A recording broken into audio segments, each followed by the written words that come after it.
Hello, check. Hello, check. Hello. Hello, check. Okay.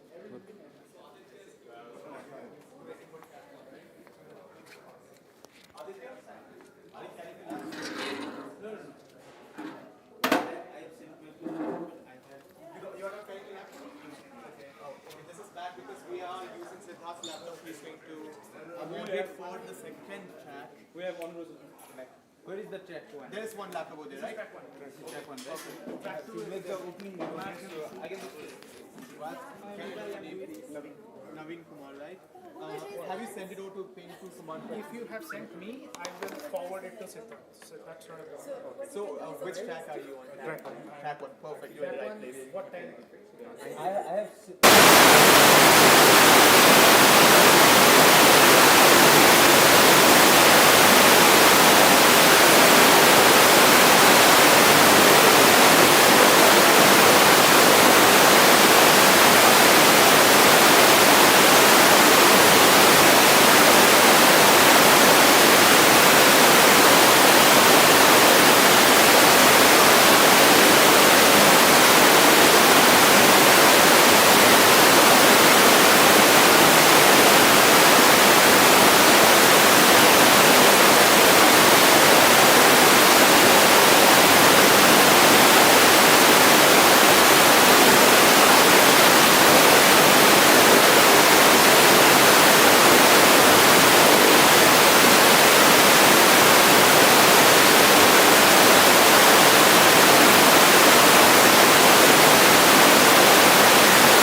Hello, check.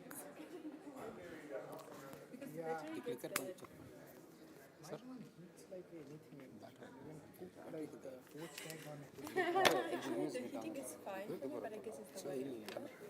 Yeah, like when you are in Europe and it hits, you just have to keep it on a cold surface. It cools, right? In my case, I would put it inside a Last freezer. night, Yona's laptop started working and it was overheated. And I told her, like, if things get Because I was getting worried. I was like, what happened? your laptop is not used to this weather. It's fine. Nor are you. So It's a white laptop. yeah. So no, that guy. First. Aditya.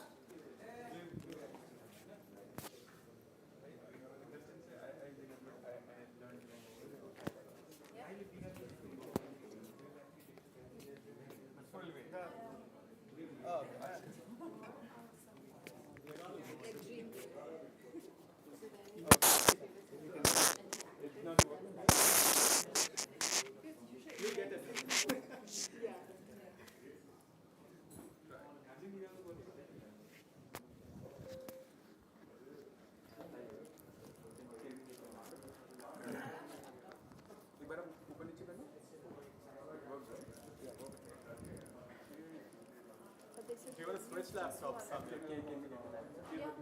I'm fine. Like for the whole thing. How should I talk? Just like this? No, just anyway, I kept it on. Okay. Okay. That way we take. So okay, the mic will catch my voice, right? Thank you very much.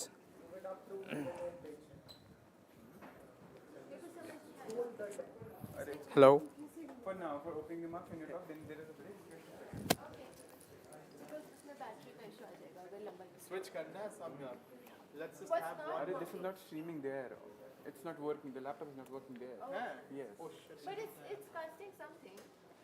Is this your? Siddharth, you have to do the mirroring. Then only you have to do the mirroring, bro. This is Pop OS, right? No. In most of the Linux, when I also go and give the session, we have to do the mirroring. Go to the GNOME settings. Laptop is I'm a QA tester, so that should work.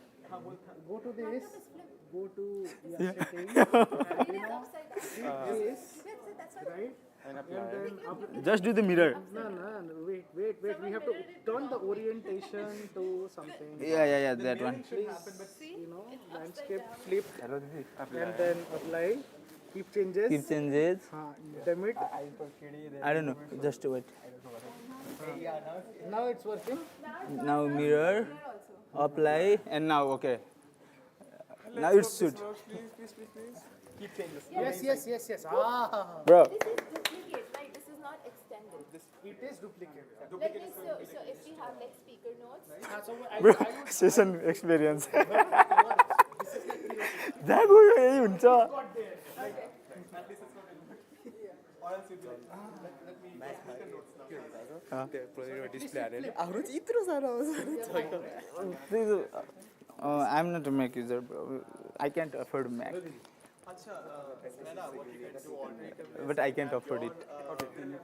Do you have your speaker notes on your phone? Yeah. Perfect. Awesome. Yeah. That's the very like Convenient way of unpolished way. We can But like this will tell presented. Yeah, that's why. So that's why you need No, when you to press extend. it. So wait a bit. Wait a bit. Just wait a bit. Even if the clicker is not I working, am gonna that's join fine. display. I I'm think for gonna now, apply here. I don't know if this will work. It works? Okay. One sec, guys. tech support is good. Where? Which side is Yeah, just yeah. That's the one. done, Okay. right? Yeah. Now you should be able to do whatever, right? This right side is your this screen. So drag the whole thing up to your left side over here. And do the main screen there. I don't know. Wow, so much for the technical knowledge. Yeah, thank you. Yeah. QA for the win. Thanks, Sudhir, for hiring me. Nice plug. Oh, but there's nothing there now. Yeah, so just pull it, Okay. right? Right side, pull it. Pull it. Okay. We need changes. So once, may I have you here for a moment? Whenever you change the slide. No, I don't know, but We can change it in the speaker notes. Change it window. here also. No, itna technical mat karo. It's fine. We'll just push the button. It's okay. That's all. if this works, then so if someone wants, they can. Otherwise, yeah. Okay, perfect. Yeah. Yeah, you can just. Yeah. Yeah, perfect. Okay, perfect. Ah, okay. Pointer. Where is the opening note? Opening note did not happen yet. Yeah, Justin. I'm just waiting. Yeah, so that is exactly what I'm saying. You will have time. So when it comes to I'm just waiting. Everything loaded. let him start. Give me a second. At least I have the Do you need? Yeah, let's do the, yeah. Awesome. Yeah. Having something better than nothing.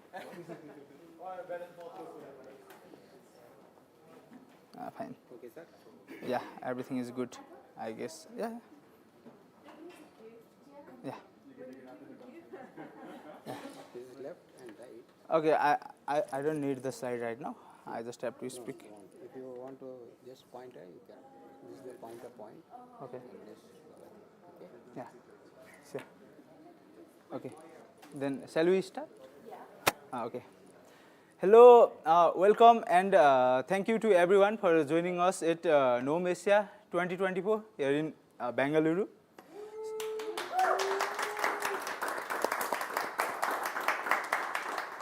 So we are grateful to all the speakers, the organizers, the volunteers, the attendees, and everyone who has done their works to make this happen. And we are all now here for the conference.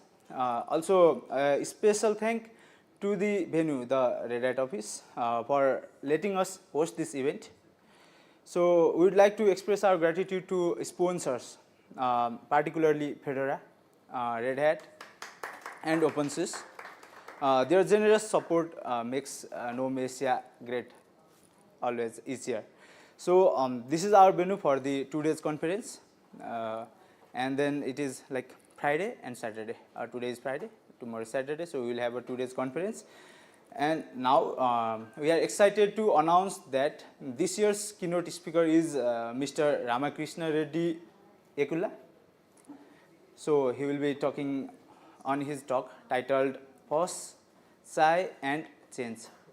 So brewing innovation in India. Okay, so let's just hope it will be a great one. Okay. So we encourage everyone to join us for this insightful talk. Did you mention anything? No, do after this statement. Okay. Okay.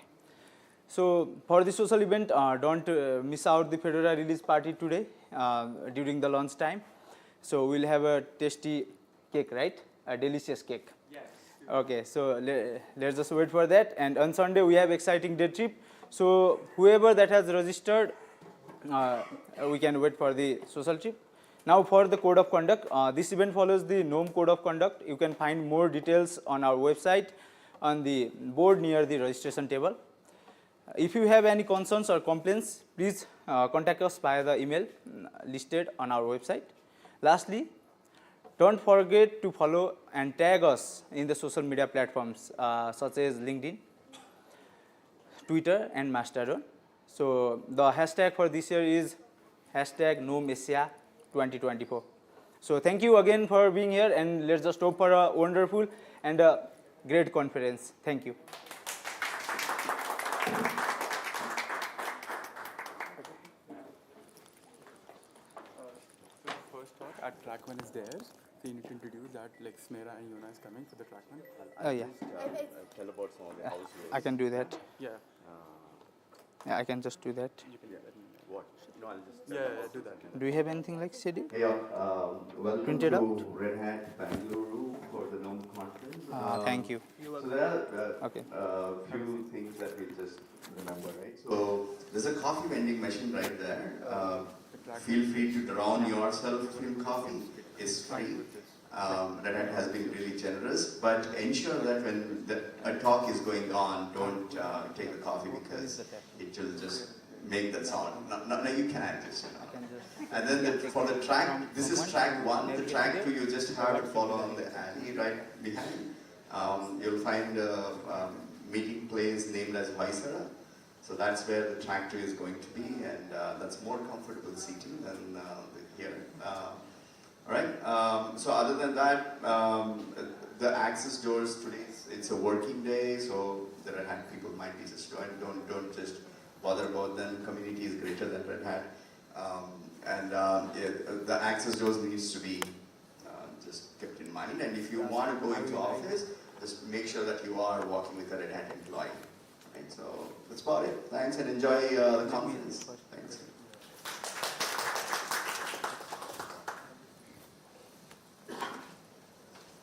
So we will be having two parallel tracks. The first one in the track 1 is Zona Azizat and Smera Goel for the making mentorship a key part of your open source community. And the another track will be in the track 2. The parallel session is about GNOME COC, GNOME Code of Conduct by Rozana Ayun. Thank you.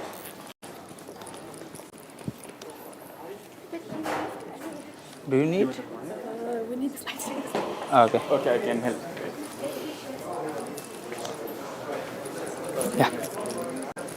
Yeah. We have transfer? Making. Okay. Yeah, just transfer it. Both of them, but you can just do one. I think, and one can do with the mic, right?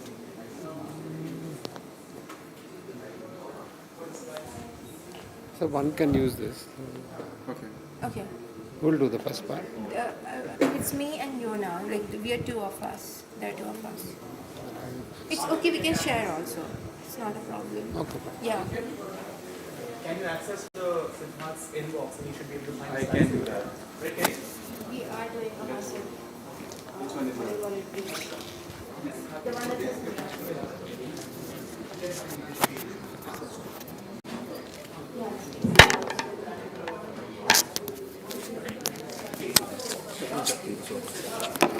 Is it possible? Not possible. Okay. So, what's your email? GBS live stream. You just type it. You.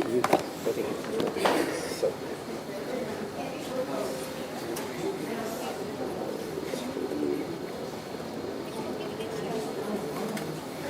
So yeah.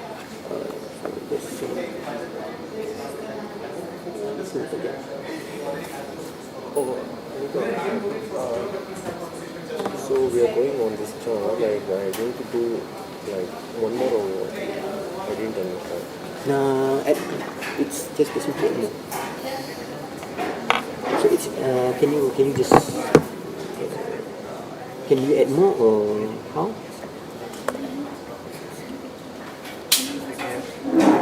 So I think I can't rely on the network, like it's very limited. So can I mean the network, like hotspot, like can I get it?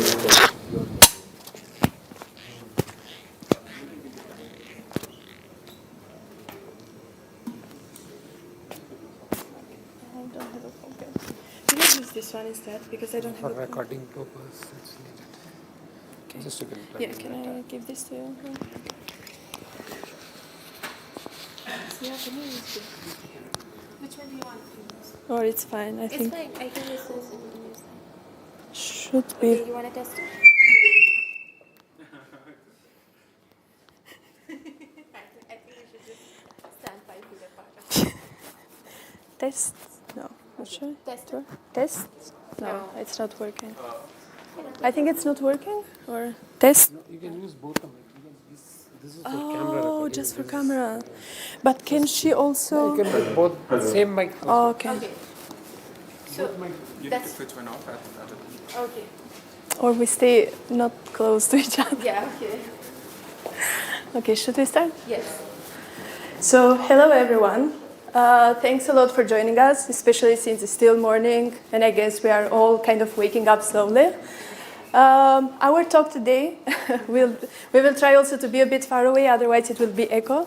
So we will talk today about mentorship, how it works in Fedora, and how other communities can implement some of the things that we have done. So I'll introduce myself first. My name is Meera Goel. I'm a UX UI designer, and I split my time between development and development. I have a passion for accessibility and open source design. With Fedora, I've been an outreach intern, a mentor, and now co-lead Fedora's Mentor Projects Initiative. Fiona. And I'm Yona. I'm based in Tirana, Albania. I work as an open source tech community manager at CrowdSec, and I've been part of Fedora project for almost 10 years now. I'm part of the DI team, where I serve also as a DI advisor at Council, and also one of the organizers for the Mentor Summit. So our talk today is structured into 3 parts. We're going to talk about why mentorship is essential for open source communities, and how Fedora has integrated mentorship into its culture. And lastly, we're going to talk about the key takeaways we believe which can inspire mentorship in your community. So let's start with why mentorship matters. Okay, show of hands. How many of you have been at some point in your life a newcomer in the open source community? So we do have some like non-open source people here as well, or do you just need coffee? Okay, so think back to when you first joined your first open source project. It can feel overwhelming. It's like being thrown into the deep end without a life raft. Many newcomers struggle with finding the right resources, understanding the processes, or simply navigating the community. Unfortunately, this leads to high drop-off rates, and we lose out on the opportunity to grow our communities. This is the gap that mentorship can fill. So as Smira was saying, one of the ways that can help, it will be the mentorship part, because it will help basically to clear this guidance, to find some better way how newcomers can join the community. And especially when you have also someone that can tell you maybe which team to join, or how to be part of the team, how to talk to them, how it works, the communication and so on. It's much easier rather than trying all by yourself. And of course that, mentorship, when sharing knowledge with others, is one of the best things, and it's the very core things when it comes to open source as well. As we say, sharing is caring. So, and of course that it helps also building skills, because you learn from other people around you. And it builds also a stronger sense of belonging when you are part of a community, and when you share what you know also with the other people. Another thing that it helps quite a lot, it's also mentorship definitely helps a lot when it comes to open source communities, the growth part, because in this way, the community can get way bigger, and also it helps to also strengthen the relationship within your community. And in this way, of course, one of the things that usually communities struggle is the sustainability part, but when you work with the mentorship and passing the knowledge also to other people, it helps your community to stay longer. So mentorship benefits everyone, not just the mentees. For mentors, it's an opportunity to sharpen leadership skills, share responsibilities, and most importantly, in my opinion, prevent burnout. And for mentees, it's a chance to learn, build confidence, and transition from curious newcomers to long-term contributors. And when done right, mentorship creates meaningful connections that strengthen the entire community. I think Yona and I can both speak to the fact that we both started as mentees in Fedora, and we're still here years later. That speaks to the improve it. Basically, it's the mentorship. And as we say that everyone in Fedora has a mentor, and everyone is a mentor.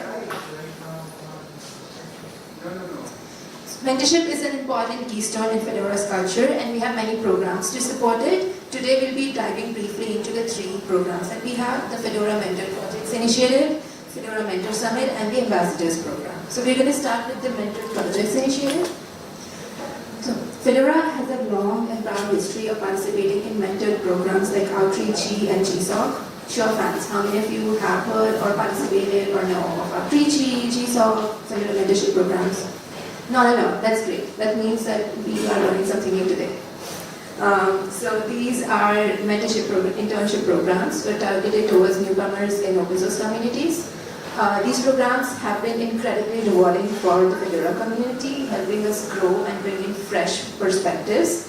Over the years, participation in these programs has grown organically, which is wonderful, but it's also reached a point where we need to pause, take stock, and organize our efforts to ensure they remain sustainable. So that's where the Fedora Mentor Projects Initiative comes in.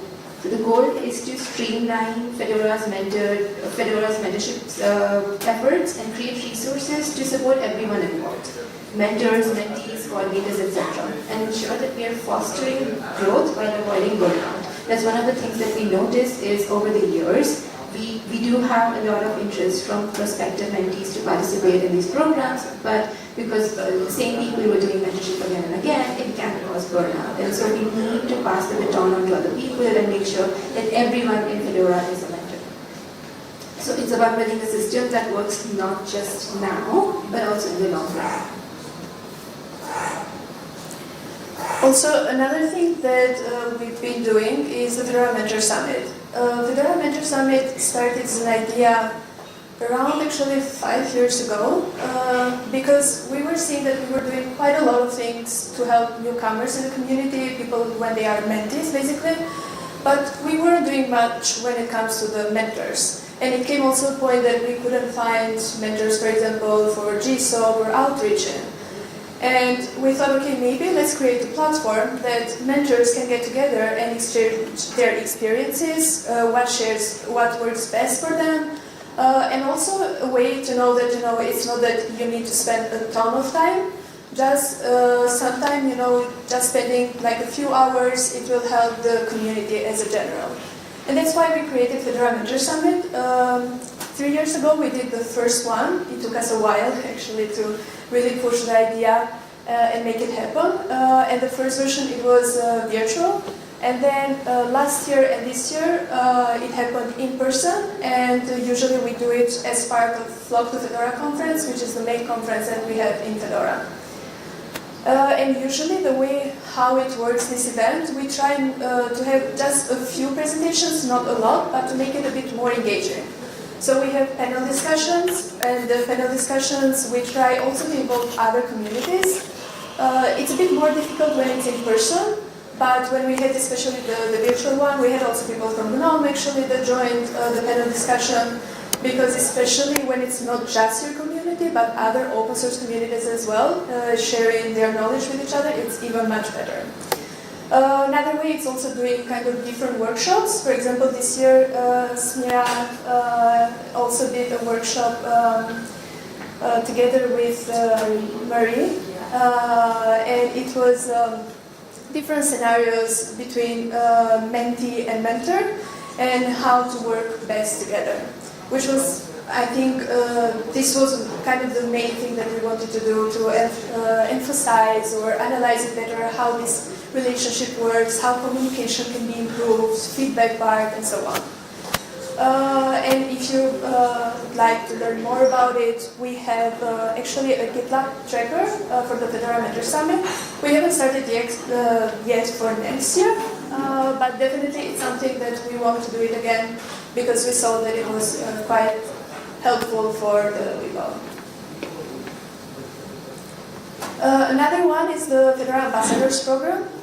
So what Ambassadors Program is in Fedora basically are the representatives or the face of Fedora outside the community. So whenever it's like some local communities, some events in the open source world, and not only, there are people from Fedora that they try to speak on behalf of the project. So basically what they do, they also organize events, they go to conferences to speak, they help other people as well, and they become kind of like mentor as well in the community, and so on. And we have a wiki page with way more information about it, if someone wants to have a look at it.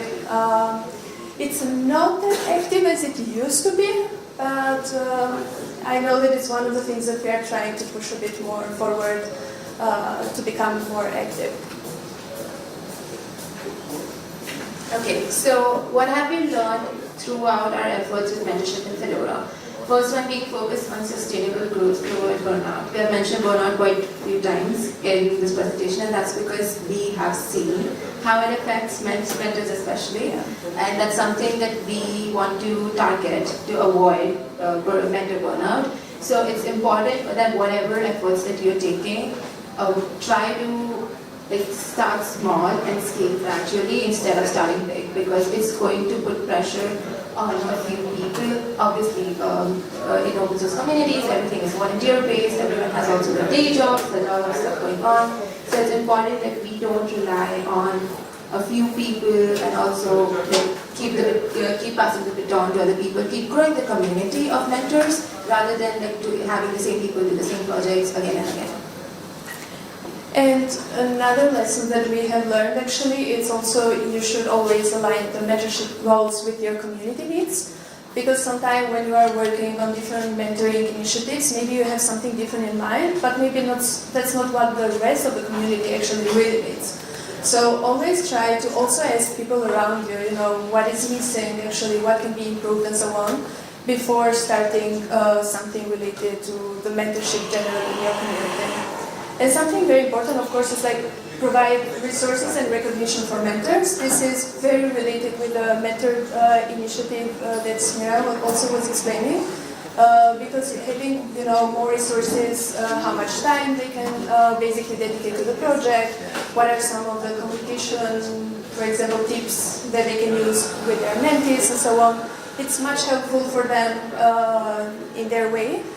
And also the recognition part, because as I mentioned also before, to have more mentors or even people that they are already doing something to keep them longer, you should find a way how to recognize the work that they are doing and to appreciate basically the good work that they are trying to help more people to join the project and to have more sustainability.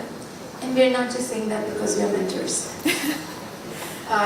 Traditionally, mentor-mentee in a mentor-mentee program, there's a lot of focus on making sure that the mentee or the intern they feel included. There's a lot of focus targeted towards that, which is great. We are set on that part, but it may lead to mentors feeling like they're not being recognized for their efforts, which is like they are putting in a lot of effort. So it's important that we recognize their efforts and reward them. Also, sort of creates an incentive, not only for them but for other people to join. And once they do, and once they experience how rewarding mentorship can be, you need less and less incentives as things go by. And lastly, encourage mentees to pay it forward. I think it's really important.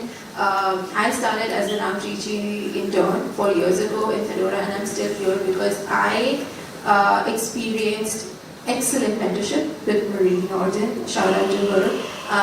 And that is the reason why I'm still here. It's because of other people like Justin and other people in the community who have been a mentor to me throughout my years in Fedora. And so I feel much more inclined to give back, and I also understand the struggles of a mentee or someone who's a newcomer to the open source community.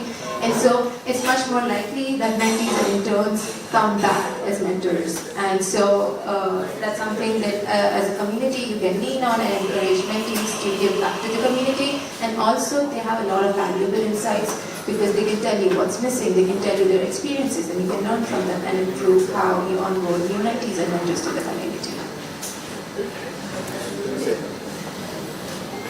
So to kind of close it a bit what we have said until now, why also we are doing this presentation as part of GNOME Asia is, so we want to have a better, or not better because we already have started to things, but to have way more collaboration between both communities.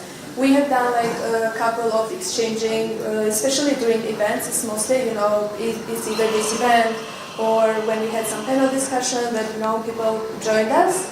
But we would love to have way more other ways how we can better collaborate. Because at the end also we all have shared values, the openness part, the inclusion, having a community that is more welcoming and so on, and focusing on making our community better and bigger. And there are, especially when it comes to the mentorship, because usually the sustainability part, the mentorship, having as part of, core part, let's say, of the culture, it's important not only for Fedora but also for GNOME. It's exchanging some strategies, how we are doing, maybe it will help also you. Not only what worked well, but also what didn't work well, maybe for us, to not make the same mistakes. And that's same way, what didn't work. And same getting from the GNOME community to ours. And yeah, let's basically learn more from each other how we can do this better. And it's not just GNOME, of course, it's generally the open source communities. So that brings us to the end of the talk. Thank you so much for being a great audience. And I'm not sure how we are on time, but we would love to answer questions because we did keep the presentation a little bit topical because we were not sure how long it would run. we would love to answer any questions either right now or even after or during like coffee breaks, which I think is supposed to be happening right now. Yeah, sure. Do we have time for questions? No? Or do we have any questions? Actually, yeah. Do we have any questions? No? Our talk was that. Oh, yeah, okay. Like how is the outreach program working? Like how a new mentee can actually get right out to the screen? How is the outreach program working out, and how a new mentee can enroll it? Right? Can you give some like references, or if someone wants to join those things? So, do you mean as a mentee or a mentor, or as a community participant? Both. Okay, so to give a little bit of a summary, Outreach is summer and internship program targeted towards underrepresented communities in tech. What Outreach does is they do three months paid projects in other different open source communities, and sometimes communities pay, otherwise they pay the internal stipend so they can sustainably contribute. It's targeted towards newcomers, so it's great if you are starting out in the open source community to participate, because the idea behind this is to teach and coach people into learning how to contribute to a project. So that's the program. They have 2 cohorts every year, one in summer, one in winters, and they have certain eligibility criteria depending on how much time you have. The great thing is it's open to everyone, not just like students, which most programs like these are targeted towards. So anyone who's looking for a career change or something, they can also participate. And also the mentors there are focused on teaching you rather than just testing you on your skills and knowledge. So that's great. I started out as an outreach intern, so I know like the fact that I'm still here tells you that the program works. Maybe covering the organizations, how it works. Yeah, and for communities, how it works is the communities can participate. Fedora does it every year. I think it's been more than 10 years since we've been participating in Outreach. Yeah. It's one of our most successful mentorship program participation. And how we do it is every year. Obviously, there's a lot of behind-the-scene budgeting and funds to also consider. We try to participate at least in one cohort as a community. Then we ask mentors in the community, we ask people in the community if they have projects that they can pitch and they are willing to mentor. That's the hard part. That's the most difficult part, I would say, in the entire process is finding mentors, because for people also they need to create such projects that where they're willing to teach. A lot of people think these programs may lead to like, oh yeah, I'll get an intern to do my work for me, or at least like lessen my load. I think it sort of, especially initially, it increases your workload a little bit because you're supposed to be coaching and mentoring, but the payoff is great. The most successful version, you get a lifetime community contributor. So that the hard part is getting people to volunteer for mentors and bring up projects. Also projects ideally should be very nicely defined. Like they should have a concrete start and end goal. It should be defined within 3 months. It should not be like an ongoing project. And also the mentee should also feel a sense of accomplishment. Like, oh, you know what, in my last 3 months, this is what I did. Also throughout this project, we also have the mentee network and also feel more comfortable in open source communities. It's not just about working on the project, but also making sure that we focus on the personal development of the mentee as well. And yeah, and also as a community, after you find mentors, you propose, you submit a proposal as a community, and you list out all the projects that you have based on the funding. You get paid if the community can fund for it, great. Otherwise, Rishi also has a community fund to fund smaller open source communities that cannot self-fund these projects. And then there's a contribution period where prospective applicants, they contribute to your community, not on the project. For in general, like you usually have easy tasks, stuff like that. So there's a lot of work as a community also to make sure that it's easy for newcomers to contribute.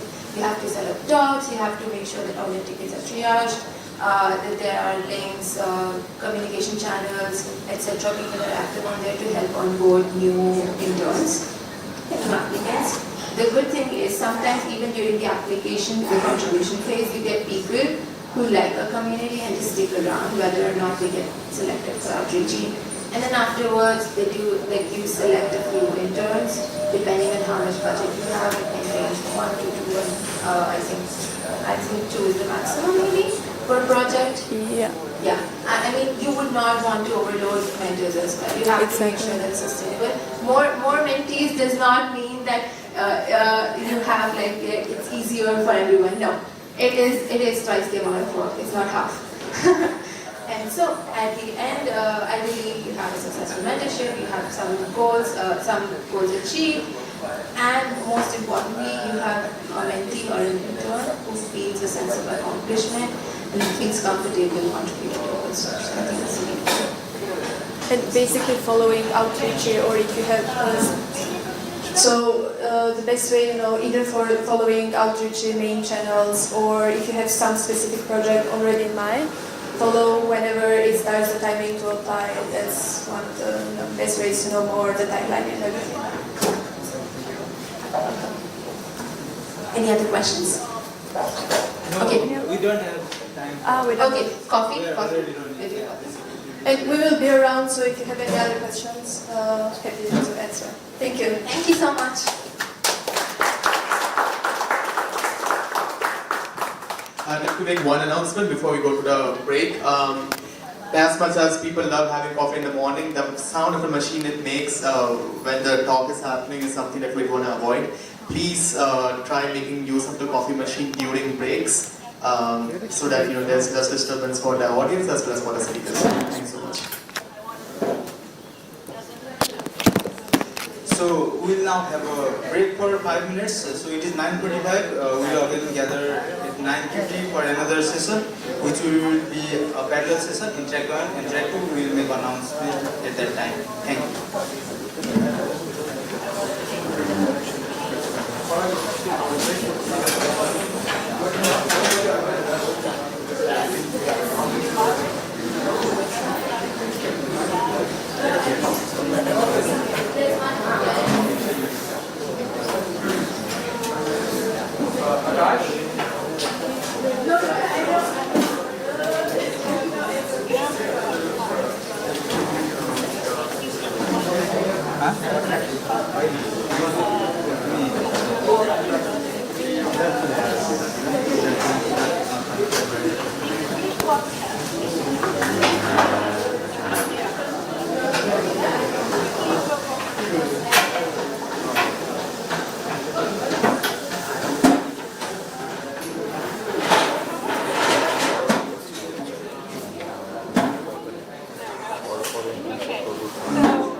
Events for our infrastructure, like private events or release parties or social events around GNOME Asia.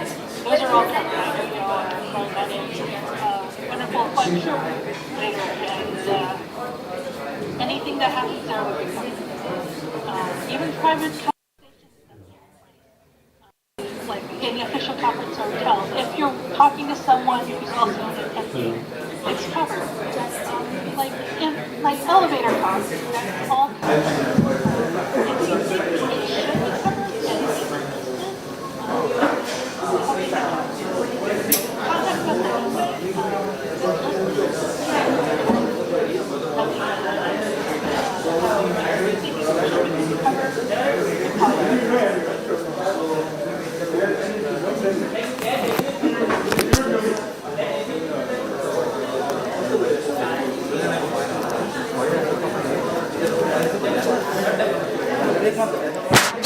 Hello, check.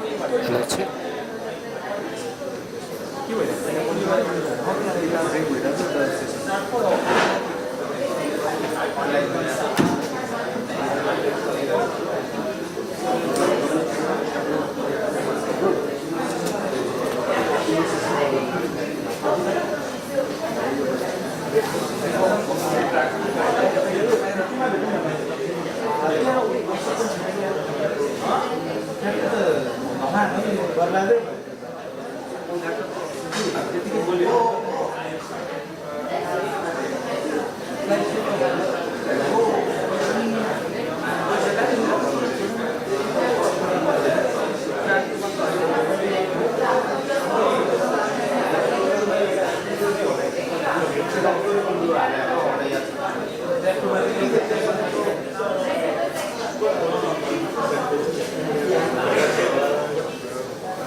Hello everyone, so the 5-minute copy time is over, so we request everyone to join their seats. You have to...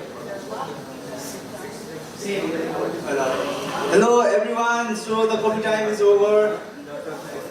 You can just sip your coffee and attend the talk. I request everyone to join us in the session. So we will be starting another session. There will be another parallel session in track 1 and track 2. So the session in track 1 is Async page flip support in GNOME Matter. That is from Naveen Kumar. And another talk is going to be about the development and promotion of the open source projects by Nizar Paudel and Shailesh Singh.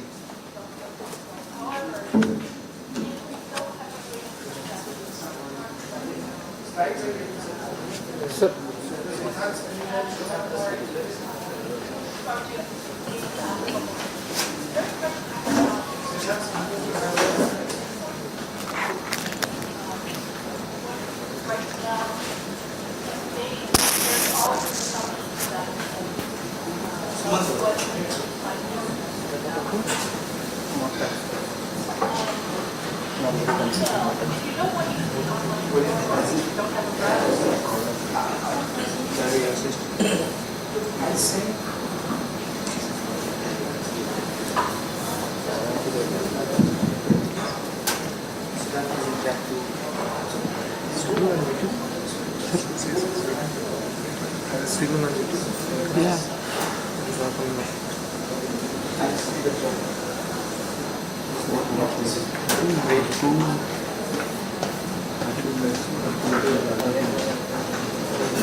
Hello everyone, good morning. Welcome to, I think this is a wonderful opportunity for us to present some of the work which we are doing on open source. So today, if you see the main topic I'm going to talk about is Async page split in GNOME. So this is one of the Linux display feature. So basically, I work at Intel in Linux display middleware team. So this is one of the IP feature which we are enabling in the open source Linux GNOME side. So first let us understand what is this Async page split and then we'll go in deeper. So basically in today's era we have a lot of high-end games coming and high-end graphics rendering is required, right? So not everybody can kind of purchase high-end display. So in order to make them also kind of able to play those games on normal monitor, so this is where what you need. You don't need, if you don't have a VRR sort of support, so you can make use of this feature called Async page split, and this will allow you to kind of play those high-end games. Right? So I've got a couple of agenda. We'll quickly walk through kind of. So first we'll go through what is Async page split.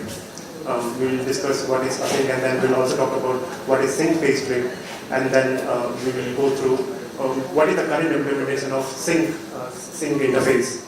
So we'll go through the entire stack, starting with application, middleware, and then Linux layer. Moving on, we'll talk about some of the current limitations which we found out while enabling Async page split on the GNOME side. And then we will talk about UAPI design and its implementation, what it needed, and the whole of high-level changes which we needed to do in GNOME to enable Async page split. Right. And going forward, we will also talk about how this we have tested, validated on our Intel platform, and as well as this can be tried on different distributions. And not the least, we will also go through the current development status, the current progress which is going on in the community, and a couple of work in progress MR references which people can give a try, and you can share your feedback. And then again, we'll try to spare some time for Q&A. So, okay. So, as I mentioned, in order to support high-end games, right, we need on a normal panel, you need some sort of feature called Async page split. So in user space, we also treat Async page split as tiering. So basically, what basically happens with this is like you have high refresh rate games coming, but your panel supports only maximum of 60 FPS. So you need to see the latest response. So imagine if a user moves his cursor, and you want to see the latest action, not the old actions, right? So that is where, with the help of Async page split, you get the latest frames on the screen. So in case of Async page split, what you see, the panel or the display refresh buffers, frame buffer is changing asynchronously. However, in case of Async, usually what happens that it changes the blank of duration of 16 milliseconds. So every screen or the frames changes on the screen is at 16 milliseconds. So in case of Sync, it has to wait for wait blank. In case of Async, as soon as the frame comes, it has to render. So you get the latest frame. Right? So in case of Async, what benefit we get is it reduces latency. So the time taken for the frame to reach on the screen is very less, and that can lead to higher increase in refresh rate. Right? And as I mentioned, this is mostly used in high-end games and where the high graphics rendering is required. So those are the main areas. And Async page split can also lead to tiering. So this is something which is possibly can be seen. So I think in more details, I think with this graph, I think I'll be able to explain more what is the current existing implementation of Sync, and then we'll see what is the Async presentation. So if you see the first graph, the first frame F1 gets flipped at V blank V1, right? You see the flip 1. Similarly, the other frame, the next frame F2, it has to wait for the V blank, which is V2, and it will get flipped at beat 2. So all the frames, all the screen changes, what you see, it happens periodically in a synchronized manner. So that's why you don't see it immediately. But what if a user moves a mouse in a high-end game? So it has to wait for a certain time to get that the change what moment you have requested, right? So that limitation can be sorted with the use of async page. So what happens in async? See the second graph. So frame 1 came, okay, so it got flipped immediately. It didn't wait for V11. Right? Similarly, in case of second, if you see, frame 2 comes, it gets flipped immediately. Frame 3, it gets flipped immediately. It didn't wait for V10. So this way, in case of async, you can see number of frames are coming and it's getting flipped immediately. It's not waiting for V10. That's why we can even call it as this is asynchronous sort of presentation. So you have the frame coming, immediately it gets flipped on the screen. So that is how you are able to see the latest frame on the screen. Right? I think going further, I think let us understand more. So in Linux stack, I think this is very common diagram. I think many times we must have seen. It is mostly categorized into these 3 layers: application, middleware, and then finally the driver kernel layer. Right? So starting with, if you see the number I have related, the first one. So in case of sync, the current implementation of sync is we have a DRM, kernel DRM property called in formats. With that, what happens that it populates the supported format and the modifier list for the given hardware. So I'm on one of the little hardware. So what are my supported format and modifiers list? So that details now stored at Mutter compositor. This can be any compositor. Yeah. Now what you want to do is you want to send this list to client. So client what it does for, let's say if I'm playing a game or video, I know what is my format. So either it can be NV12 or YUD. Right? So for that given format, it will request give me the list of supported modifiers. It's a compression method, right? So you get the list, your client has the list of supported modifiers for the given format. So now application has that. So with the help of GVM buffer object create, so you basically request Mesa is again the EGL that we did. You request that with the help of width, height, the pixel format and the list of modifiers. So application is not the one who decides which modifier to be used, because applications are not aware of the underlying hardware. So it's Mesa who decides what is the best suitable modifier on that given hardware. It will pick and it will create the frame buffer. So now, as soon as we have the frame buffer available to the compositor, it will be sent to the kernel driver via atomic commit. So this is the common sync path. So far, no change. This is the existing implementation. Now, let us understand in order to implement async page split, what are the So while when we were trying to implement this for the first time in GNOME Mutter, so what is of sync? It has higher latency because it waits for vblank to change the screen refreshes, right? However, in case of async, it has to happen immediately. It cannot wait for the vblank to happen. That's why you see that in case of sync, it has higher latency. And sync modifiers are very strict to no tiering. So if in an application where I don't want to see any tiering, so I need to stick with the sync modifiers. So in case of async, tiering is like kind of possible. Right? So now in order to achieve async page split, we found out that there is a requirement for a new kernel API which our team proposed. I think this is the changes have been floated. So this was one of the new API requirement. What it does is it gives you a list of async supported modifiers. So far we had sync supported modifier list which may not work for async. So in order to support async page split, we needed one more UAPI, which just a DRM property you can read and it will give you the list of supported format and modifier list. Okay.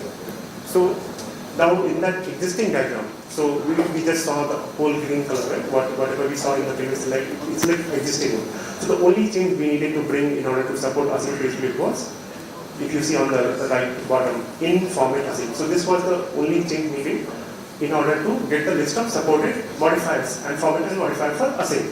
So you have in formats for sync. Now you get another DRM property called in format async, which will give you the list of supported format and modifier. So now with this path remains same. So while doing this, what we found out, there are certain applications which doesn't make use of DMF directly. So what happens to those clients? They will not be able to pass this list of modifiers, right? In that case, they still make use of EGL. easier is like most widely included. So with the help of Linux daemon DOS, what Mesa does is Mesa's backend implements this particular whaling protocol, and with that it will be able to get one